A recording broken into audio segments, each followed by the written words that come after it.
जब आप किसी से संवाद करते हैं, तो उनके चेहरे के हाव-भाव को समझना अत्यंत महत्वपूर्ण होता है। आँखों, मुंह और सिर पर ध्यान देकर आप उनकी भावनाओं के गहरे रहस्यों को आसानी से पहचान सकते हैं। आँखों के इशारे सीधे दिल और दिमाग से जुड़े होते हैं। यदि कोई व्यक्ति आपकी बातों पर आंखें संकीर्ण करता है, तो यह असहमति या भ्रम का एक स्पष्ट संकेत हो सकता है। यह हमें यह समझने में मदद करता है कि वे वास्तव में क्या सोच रहे हैं।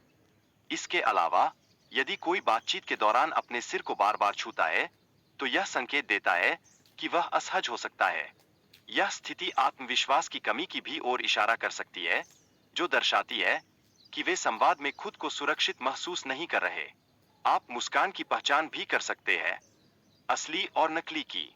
एक असली मुस्कान आंखों और गालों की मांसपेशियों के काम से उजागर होती है। यह उस व्यक्ति की सच्ची भावनाओं का परिचायक है। इसी तरह, हाथों के इशारों से किसी व्यक्ति के मन की स्थिति का पता लगाया जा सकता है। जब कोई व्यक्ति अपने हाथ छिपा रहा होता है, तो यह चिंतित या नर्वस होने का संकेत हो सकता है। हालांकि, हाथों को खुला रखना आत्मविश्वास का प्रतीक माना जाता है। ऐसे लोग अधिक प्रभावी और विश्वसनीय माने जाते हैं, जो दूसरों को प्रोत्साहित करते हैं। जब आप किसी पुराने मित्र से मिलते हैं, तो स्वाभाविक रूप से आपकी धुरी उनकी ओर झुक जाती है। यह एक संकेत है कि आप उनके साथ आसानी से संवाद करने के लिए तत्पर हैं।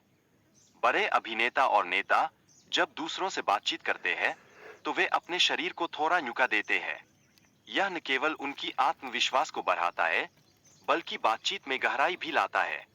हमें यह एहसास करने की जरूरत है कि नीचे के शरीर की गति को नियंत्रित करना सबसे कठिन होता है, क्योंकि यह अक्सर सबसे ईमानदार भाग होता है। जब हम अपने पैरों की दिशा को किसी व्यक्ति की ओर मोड़ते हैं, तो यह हमारी रुचि का स्पष्ट संकेत होता है। इसलिए, लोगों की स्थिति और उनके भावनात्मक संकेतों को समझना बेहद आवश्यक है। ये संकेत तनाव या आराम की स्थिति को दर्शाते हैं, जो हमारे संवाद को और भी गहरा बनाते हैं। पैरों की स्थिति से किसी व्यक्ति की रुचि का पता लगाया जा सकता है। यदि पैर खुले हैं, तो यह आत्मविश्वास का एक महत्वपूर्ण संकेत है। और महिलाओं के लिए, पैरों को क्रॉस करना अपनी आकर्षण को व्यक्त करने का एक अनोखा तरीका होता है। यह पुरुषों के सामने उनकी स्त्रीत्व को दर्शाता है, जो उन्हें और भी आकर्षित करता है।